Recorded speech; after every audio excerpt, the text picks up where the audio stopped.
Patriarch Cardinal Antonius Naguib, representing the Catholic Church in Egypt, and we were so happy and honored to be invited by COMECE and to meet with the parliamentarians of the European Union.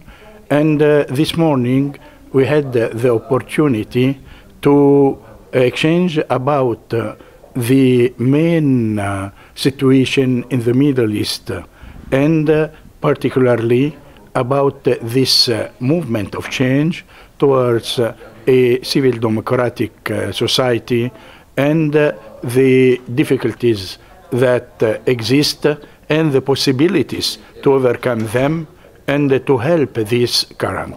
We hope very much that this aim could be really realized in order to create better societies for a better future.